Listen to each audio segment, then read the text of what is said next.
चलिए अब question number 10वां है ना, 10वां से पढ़ाना है। देखिए दिया है कि व्याख्या कीजिए कि 7 गुणे 11 गुणे 13 प्लस 13 और 7 गुणे 6 गुणे 5 गुणे 4 गुणे 3 गुणे 2 गुणे 1 प्लस 5 एक भाज्य संख्या क्यों है? भाज्य संख्या किसे कहते हैं? हाँ, जिसके 2 से अधिक गुणनखंड, एक ऐसी संख्या जिसके 2 से अधिक गुणनखंड हो, ठीक है, उसे हम क्या कहते हैं? भाज्य संख्या कहते हैं।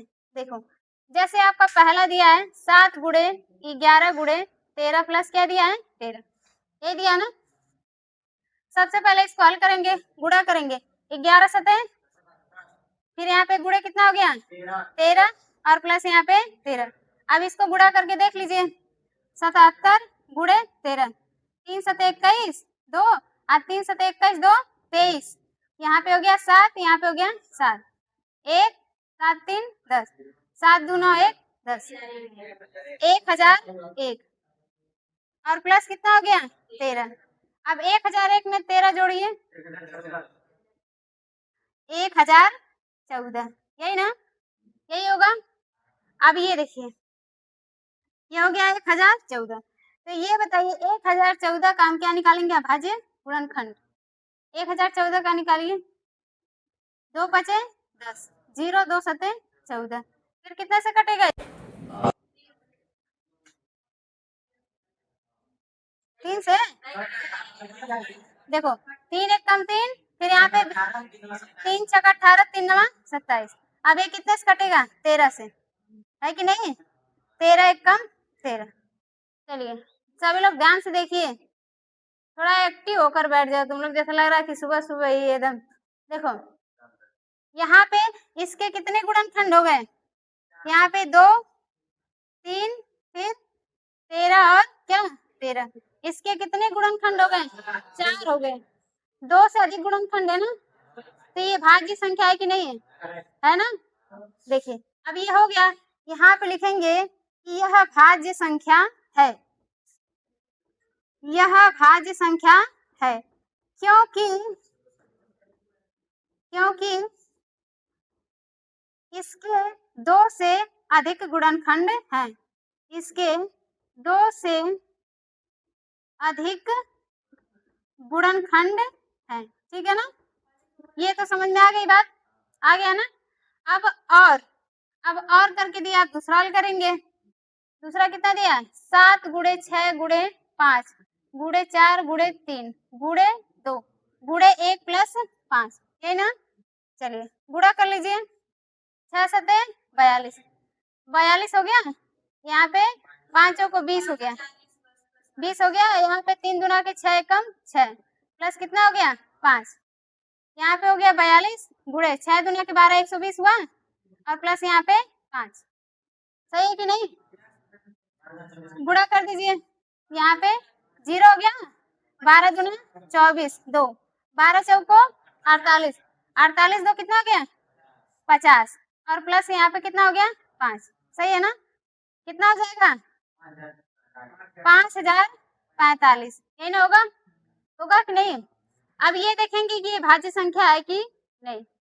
अगर इसके 2 से अधिक गुणनखंड हो गए तो ये भाज्य रहेगा, नहीं तो नहीं। चलिए देखिए निकालते हैं इसका, 5045। अब देखिए 5 से कटेगा ना, 5 एकम 5 0, फिर यहाँ पे फिर 0 5 9 45, सही है कि नहीं? अब यहाँ से कितने से कटेगा बताओ, कितने से कटेगा?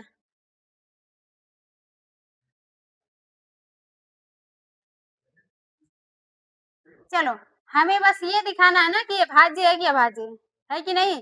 तो देखो पहले तो ये 5 से कट गया, अगर मान लेते हैं, इसको आप लोग आगे चेक कर लीजिएगा कि ये आगे कट रहा है कि नहीं, ठीक है? अगर मान लीजिए कट रहा है तब भी और नहीं कट रहा है तब भी।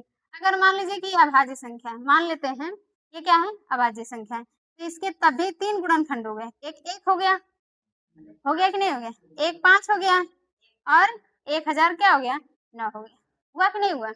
हो गया ना? तो 2 से अधिक गुणनखंड हुए कि नहीं हुए? हो गया ना? तो ये क्या हो जाएगा आपका भाज्य संख्या हो जाएगा। इसी तरह यहाँ पर भी देखिए, इसका एक गुणनखंड एक भी है कि नहीं है ना। देखिए ये एक से भी कटेगा, 2 से भी, 3 से भी, फिर 13 से भी, फिर 13 से। कितने गुणनखंड हो गए? 1 2 3 4 5 है कि नहीं। अब यहाँ पे देखिए, हाँ 1000 यहाँ पे कितना हो सकता है? 14 भी हो सकता है। कहने का मतलब ये है कि बस ये आपको दिखाना है यह भाज्य संख्या है कि नहीं है। जब 2 से अधिक गुणनखंड हो गए तो ये भाज्य संख्या हो गया। समझ में आएगा सबको? चलिए नोट करिए इसको।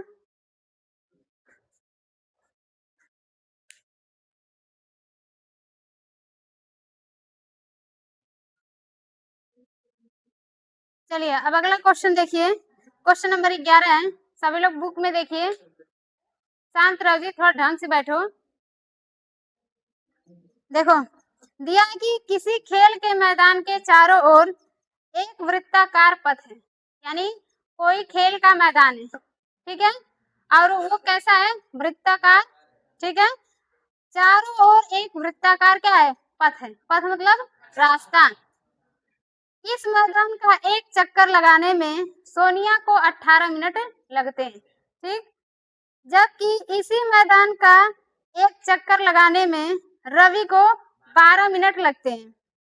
मान लीजिए कि वे दोनों एक ही स्थान और एक ही समय पर चलना प्रारंभ करके एक ही दिशा में चलते हैं, तो कितने समय बाद वे दोनों पुनः प्रारंभिक स्थान पर मिलेंगे? ठीक है। देखिए क्वेश्चन नंबर क्या है? 11। एक आपका मैदान है, खेल का मैदान है, ठीक है, और वो उसके चारों तरफ क्या वृत्ताकार पथ है। क्या है? वृत्ताकार पथ है। ये आपका पथ हो गया, ये खेल का मैदान हो गया, हुआ ना। अब ये देखिए, ठीक है, अब यहाँ से देखिए ये खेल का मैदान हो गया और इसके चारों ओर वृत्ताकार क्या है? पथ है। इसमें सोनिया सोनिया एक चक्कर लगाती है किसी भी बिंदु से, ठीक है ना। देखिए सोनिया एक चक्कर लगाती है तो उसको 18 मिनट लगते हैं। कितना? 18। और यदि रवि एक चक्कर लगाता है तो उसको कितना मिनट लगता है? 12 मिनट, ठीक है। तो देखो यानी कि कितने समय बाद वो दोनों एक ही स्थान पे, यानी कि प्रारंभिक स्थान पर जहां से वे चले थे, दोनों एक साथ क्या करेंगे? मिलेंगे। तो देखिए जहां से चले थे फिर वहीं पे कितने समय बाद दोनों क्या एक साथ मिलेंगे। इस केस में आपको क्या करना है? आपको निकालना एलसीएम, ठीक है। क्या निकालना? LCM Lawson. देखिए बात समझ में आई? सवाल समझ में आया सबको? देखो सोनिया को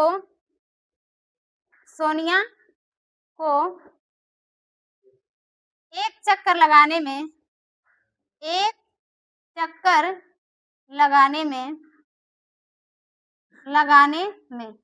कितने मिनट लगते हैं? 18 मिनट लगते हैं, ठीक ना। चलिए रवि को एक चक्कर लगाने में कितना मिनट लगता है? 12 मिनट लगता है, ठीक है। तो उन्होंने जहां से चलना प्रारंभ किया था, ठीक है, फिर उसी प्रारंभिक स्थान पे पुनः वह कितने समय बाद मिलेंगे। तो देखो 18 बराबर 18 के एलसीएम कितना हो जाएगा? 2 गुणे 3 गुणे 3, ये होगा अभाज्य गुणनखंड। फिर देखो 12 का 2 गुणे कितना हो गया? 3। अब यहाँ पे हमको क्या निकालना है? एलसीएम मतलब लासा आपका निकालना है। क्या निकालना है? लासा, ठीक है। तो लासा कैसे निकालते हैं? जो कॉमन है उसको लिखेंगे पहले। देखो 3 कॉमन है कि नहीं है? सबसे पहले 2 कॉमन है। देखिए यहाँ से 2 कॉमन है, 2 इसमें भी है, इसमें भी है, 2 कॉमन हो गया ना। 2 हो गया। यहाँ पे देखिए ये 2 कॉमन हो गया ना। अब देखिए 3 इसमें भी, इसमें भी, ये भी 3 क्या हो गया? कॉमन हो गया ना। यहाँ पे गुणे क्या हो गया? 3 हो गया ना। अब देखिए जो कॉमन नहीं है उसको भी लिख देंगे। कितना हो जाएगा? 3 गुणे 2, हुआ कि नहीं हुआ? कितना हो जाएगा? 2 3 6 36 18 दूना के 36, कितना हो गया? 36। यानी कि 36 मिनट बाद 36 मिनट बाद वे पुनः प्रारंभिक स्थान पर मिलेंगे। ठीक है, समझ में आई बात सबको? अब देखिए, अब हम ये समझाने के लिए गोला बनाते हैं, तो आप लोग अपने समझने के लिए फेयर में भी बना देते हैं गोला।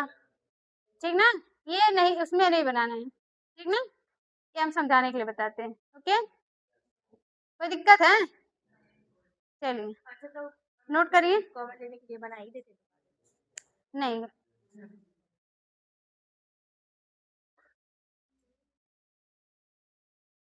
अब देखिए, परामा आपका क्वेश्चन दिया है, इस तरह का सवाल कल बताया था ना, 9वां सवाल है, दिया है कि दिखाइए कि किसी प्राकृतिक संख्या n के लिए 12 के पावर n का मान 0 या 5 पर समाप्त नहीं हो सकता है। ठीक है, ये आपको क्या करना है, दिखाना है।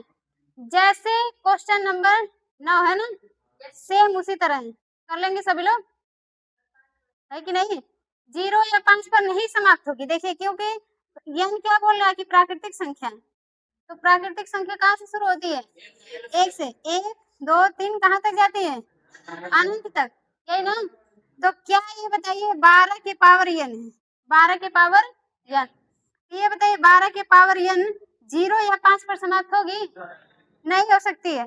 अब इसी चीज को आप दिखाना है, इसमें तो बोल दिया है कि समाप्त नहीं होता है। ठीक ना, लेकिन दिखाना है। पहले n का मान कितना रखे? 1, तो यहाँ पे 12 के पावर 1 बराबर कितना हो जाएगा? 12। फिर n का मान कितना रखेंगे? 2, तो 12 के पावर 2 यानी कितना आ जाएगा? 144। होगा कि नहीं होगा? तो ये बताइए, कभी भी ये 0 या 5 पे समाप्त होगी? नहीं, नहीं समाप्त होगी। और यही क्या करना था आपको, दिखाना था। ठीक है ना, क्वेश्चन नंबर 9 इसी तरह कल बताया था ना, है कि नहीं?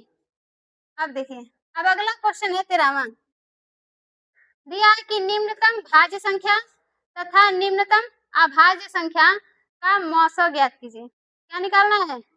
मौसा। अब देखिए, इसको आप ही लोग करेंगे। दिया है कि निम्नतम भाज्य संख्या, क्या बताइए? निम्नतम भाज्य, निम्नतम मतलब होता है सबसे छोटी, निम्नतम मतलब क्या? सबसे छोटी। सबसे छोटी भाज्य संख्या कौन सी होगी? 2 4 होगी ना। देखो, सबसे छोटी भाज्य संख्या, सबसे छोटी भाज्य संख्या, सबसे छोटी भाज्य संख्या, देखो अब देखो 4 कैसे होगी? अब कुछ लोग कह रहे हैं 2। अब ये बताओ 2 के कितने गुणनखंड है? 1 और 2 ना, 2 ही गुणनखंड है, ये भाज्य संख्या हुआ? नहीं। 3 को भी लेते हैं तो 3 के भी 2 ही गुणनखंड है, 1 और 3, तो भाज्य संख्या है? नहीं। तो सबसे छोटी भाज्य संख्या क्या है? 4 है कि नहीं है? है ना? तथा निम्नतम मतलब सबसे छोटी अभाज्य संख्या, सबसे छोटी अभाज्य संख्या बताइए। हाँ, वेरी गुड, 2। सबसे छोटी अभाज्य संख्या, सबसे छोटी अभाज्य संख्या, देखिए सबसे छोटी अभाज्य संख्या क्या है? 2 है कि नहीं? 1 भी नहीं है। 1 क्यों नहीं है? 1 विषम संख्या है। अभाज्य संख्या उसे कहते हैं जो 1 से कटे और स्वयं से कटे। तो देखिए, जो 2 है 1 से भी कटेगा, स्वयं से भी कटेगा, यानी कि 2 से भी कटेगा, तो ये आपका अभाज्य संख्या है कि नहीं है? है ना? तो अब इन्हीं दोनों का क्या करना है आपको? मौसा ज्ञात करना। क्या निकालना है? मौसा मतलब HCF, यही क्या करना है? ज्ञात करना। ये ज्ञात कर लेंगे ना आप लोग? कर लेंगे कि नहीं? चलिए, किसी को दिक्कत है? नहीं ना? चलिए, पहले 12 नोट करिए, फिर 13, और 13 को आप लोग कर लीजिएगा। HCF ज्ञात करना है 2 और 4 का। 2 और 4 का HCF कितना होगा? 2 होगा, बस सिंपल है। लेकिन आप लोग उसका थोड़ा सा मतलब हल करके तब करिएगा। चलिए, अब देखिए 14वां क्वेश्चन दिया है कि अंकगणित की आधारभूत प्रमेय का प्रयोग करके 120 और 144 का क्या निकालिए? लसा मतलब क्या हो गया? एलसीएम हो गया, LCM, यही ना? और मौसा क्या हो गया? HCF, यही ना? देखिए, अंकगणित की आधारभूत प्रमेय का प्रयोग करके 120 और 144 का लासा और मौसा ज्ञात कीजिए। नहीं कर लेंगे सभी लोग? कर लेंगे कि नहीं? अरे वही नियम है जी, कहने का मतलब 120 बराबर, ये सिर्फ कंफ्यूज करने के लिए बोला है बस, ठीक है ना? करना उसी तरह आप लोग को लासा और मौसा ज्ञात करना है, ठीक है? निकाल लेंगे ना? चलिए कर लीजिएगा। एलसीएम ज्ञात करना है और क्या निकालना है? HCF ज्ञात कर लेंगे। अब आए क्वेश्चन नंबर 15 में, दिया है कि यदि मौसा 35 और 45, यदि मौसा 35 और 45 बराबर 5 तथा लसा 35 और 45 बराबर 63 गुणे 1 हो तो ए का मान ज्ञात कीजिए, ठीक ना? चलिए चलो देख रहा होगा तो 35 और 45 का मौसा कितना दिया है? 5 इसमें दिया है ना, वेरी गुड, ठीक है। और 35 और 45 का लसा कितना दिया है इसमें सवाल में? विवेक खड़े हो जाओ, कितना दिया है? 35 और 45 का मौसा 5 दिया है ना, तो 35 45 का लसा कितना दिया है सवाल में? 63 गुणे ए पूरा न दिया जी, कदे कहीं के कितना दिया है? 63 गुणे ए। चलो बैठ जाओ, दो संख्याएं हैं 35 और 45, इसका मौसा दिया है 5, लसा दिया है कितना? 63 गुणे ए दे दिया, कितना दिया? ए। अब इसी ए काम को क्या करना है? मान ज्ञात करना है। चलिए कैसे मान ज्ञात हो जाएगा बताइए। यहाँ पे दो संख्याओं का गुणनफल बराबर क्या होता है? हाँ, दो संख्याओं का गुणनफल बराबर क्या होता है? लसा गुणे कितना? मौसा, यही ना होता है? चलो अब देखो दो संख्याएं कौन सी हैं? हाँ 35 और कितना? 45। 35 गुणे कितना हो जाएगा? 45 बराबर लसा कितना दिया है? 63 गुणे ए, लसा यहाँ पे दिया है ना, 63 गुणे ए, फिर गुणे मौसा कितना दिया है? यहाँ पे देखो मौसा कितना दिया है? 5। देखिए क्वेश्चन लिख रहे हैं तो आप लोग को भी समझने में आसानी हो रही है कि नहीं? कितना? 5। अब यहाँ से देखिए कितना हो जाएगा, देखो ये यहाँ पे कितना हो जाएगा बताओ, ये इधर आएगा भाग में हो जाएगा कि नहीं? 35 गुणे 45, ये बटे में कितना हो जाएगा? 63, फिर गुणे 5 बराबर यहाँ पे ए ही रहने दो, सही है ना?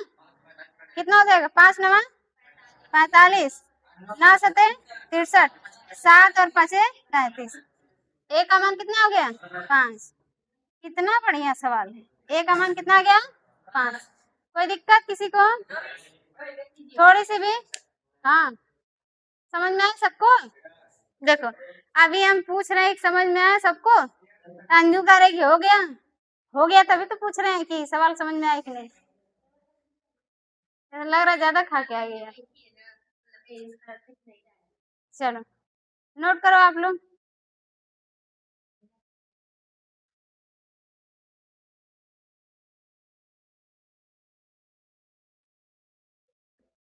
चलिए अब देखिए अगला क्वेश्चन है 16वां, दिया है कि यदि संख्याओं ए और बी, कोई संख्याएं हैं ए और बी है लड़कियों, यदि संख्याओं ए और बी का मौसा कितना दिया है? 12, ठीक है। और इन संख्याओं का गुणनफल कितना दिया है? 3600, 3600 है ना, यानी इन का मतलब कौन? ए और बी, यही दो संख्या है ना। या कि यदि संख्याओं ए और बी का मौसा कितना है? 12 है, और इन संख्याओं का गुणनफल कितना है? 3600, यानी कि ए और बी के गुणनफल कितना है? 3600। तब इन संख्याओं का लसा क्या है? क्या निकालना है? लसा। तो आसान तो है ना, है कि नहीं? वही वाला फार्मूला लगाएंगे, कौन सा लगाएंगे विशु? कौन सा फार्मूला लगाएंगे? धन्य हो प्रभु। देखो हाँ सही है, लसा बराबर वो भी ठीक है। देखो दो संख्याओं का गुणनफल बराबर दो संख्याओं का गुणनफल बराबर लासा गुणे मसा। आप लोग शांत रहेंगे। चलिए, दो संख्याओं का गुणनफल, दो संख्याएं कौन सी है, ए और बी, ए गुणे बी, है ना, बराबर लासा, लासा दिया है नहीं दिया, इसी को हमको क्या करना है, ज्ञात करना, यही ना, गुणे। इन्हीं दो संख्याओं का गुणन मौसा कितना दिया है, 12, कितना दिया यहाँ पे, 12, हो गया ना।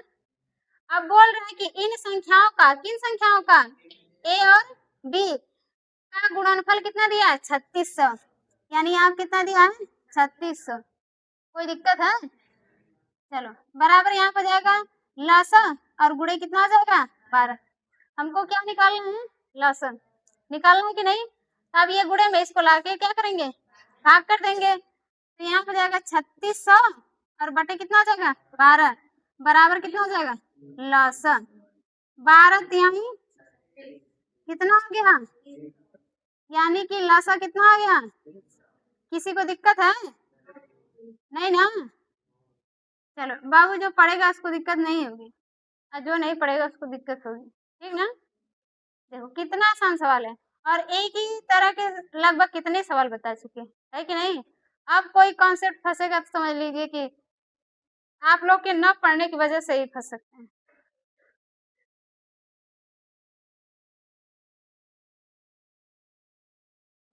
पहली बार देख रहे हैं कि नहीं ऐसा सवाल, देखो निम्नलिखित गुणनखंड वृक्ष, वृक्ष है ये, देखो जैसे पेड़ की टहनियां ऐसे फैली रहती है ना, देखो उसी तरह का है कि नहीं है, है ना। दिया है कि निम्नलिखित गुणनखंड वृक्ष को पूर्ण कीजिए, क्या करना है, पूर्ण करना है, पूरा करना है, और x y तथा z के मान ज्ञात कीजिए, ठीक है। इसको समझाने से पहले हम थोड़ा एक उदाहरण लेते हैं कि अगर कोई गुणनखंड है तो उसका गुणनखंड वृक्ष कैसे ज्ञात करते हैं, ठीक है। जैसे सपोज दैट मान लीजिए 120 है, कितना है, 120, ठीक है। अब देखिए 120 पहले 2 से काटेंगे, कितने से, 2 से, 2 से भाग करेंगे, कितना हो जाएगा, 2 छके 12, 2 छके 12, पहले देखिए समझा रहे हैं, कितना हो गया, 60, कितना हो गया, 60, यानी कि 2 यहाँ पे और 60 यहाँ पे, बात समझ में आ रही है। अब किससे, अब 60 का निकालेंगे, अब बताइए 60 कितने से कटेगा, 2 से ना, कितना जाएगा, यहाँ पे जाएगा 2 और गुणे कितना हो जाएगा, 30।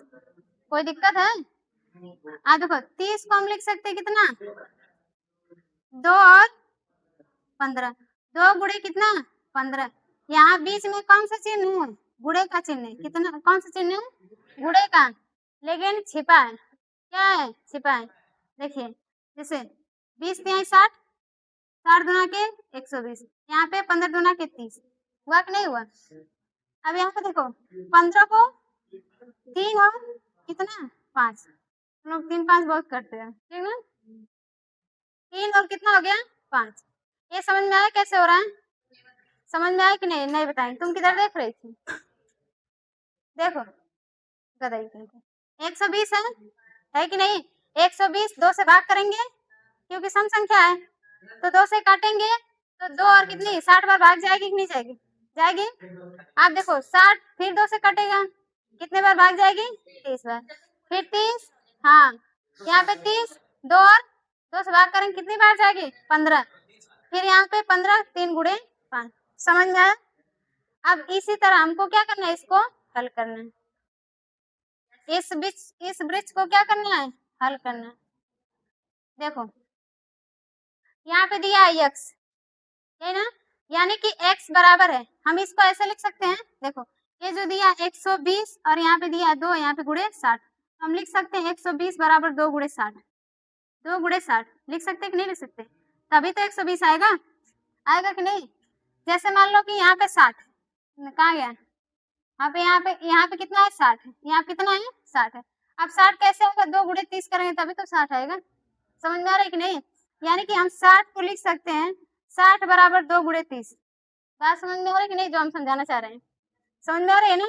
अब यहाँ पे 15 है, 15 को हम कितना लिख सकते हैं, हाँ 15 बराबर 3 गुणे 5। सेम यही कॉन्सेप्ट यहाँ पर भी लगेगा देखिए इसमें क्या करना है कि x y और z इन तीनों का क्या करना है, मान ज्ञात करना है। याद करना है ना, एकदम ध्यान से देखो। देखो हम लिख सकते हैं यहाँ पे x बराबर 2 गुणे कितना y, यही तो हुआ।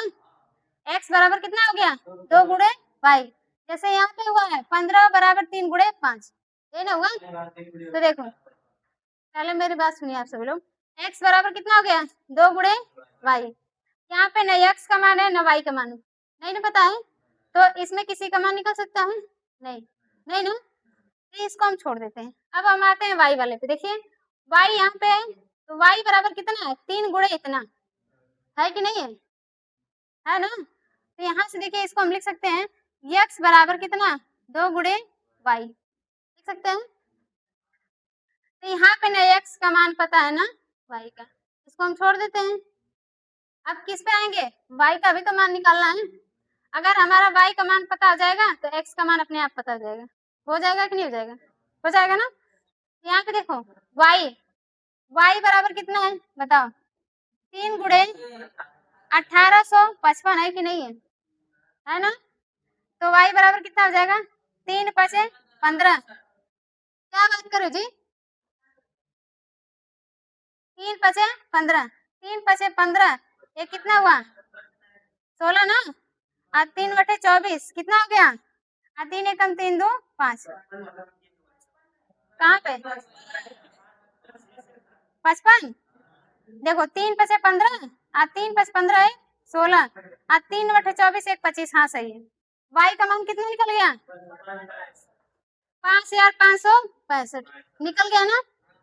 अब देखो चाहे तो हम क्या इसको समीकरण नंबर कितना मान लो 1, समीकरण नंबर कितना मान लो 1, तो y का मान हम समीकरण नंबर 1 में रख सकते हैं, तो x का मान निकल जाएगा कि नहीं, निकल जाएगा ना। तो यहाँ पे हम लिखेंगे y का मान समीकरण 1 में रखने पर, ठीक ना। समीकरण 1 आपका दिया है x बराबर 2 गुणे कितना y, यही ना, y का मान निकल गया, x बराबर 2 गुणे कितना हो जाएगा 5565, यही x बराबर कितना हो गया 2 पंजे 10, और यहाँ पे 2 छके 12 1 13, फिर 2 पचे 10, कितना हो गया 11, फिर 2 पचे कितना हो गया 10, x का मान निकल गया। अब किसका मान निकालना है, x का भी मान निकल गया और y का भी मान निकल गया। अब किसका मान निकालना है z का, यहाँ पे 11, चलिए ठीक है आप लोग कर लीजिएगा, बात समझ आ रही है।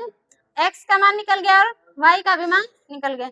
अब किसका मान निकालना है z का, z देखेंगे कि यहाँ पे है कि नहीं है ना। तो अब देखिए यहाँ पे कितना है 371 बराबर हम लिख सकते हैं कितना 7 गुणे z, लिख सकते हैं नहीं लिख सकते, लिख सकते हैं ना। 371 बराबर कितना लिख सकते हैं 7 गुणे z। अब z का मान निकालना है तो ये इधर आएगा तो किसमें आ जाएगा बटे में जाएगा, बराबर यहाँ पे z। अब ये देखिए कितना हो जाएगा 7 5 35 और 7 3 21, z का मान कितना आ गया 53, z का मान कितना आ गया 53। सबको समझ में आया कि नहीं, चलो थोड़ा खड़े हो जाते सुबह, समझ में आया ना। चलो बताओ 1855 बराबर कितना लिख सकते हैं, हाँ हमारा दिमाग खराब है। यहाँ पे 1855 बराबर 5 गुणे 371 लिखेंगे ना, मैं क्या समझा रही हूँ तुम सबको, जब पढ़ाते हैं ना तो ध्यान से सुना करो, नहीं तो हम पूछेंगे ना तो बड़ी मार मारेंगे तुम सबको को। क्या देखेंगे किसी को दिक्कत है इसमें, जिसको दिक्कत है पूछ सकता है, किसी को दिक्कत, चलिए ठीक है तब नोट कर लिया, नोट कर लीजिए आप लोग। ये चैप्टर खत्म हो गया आपका।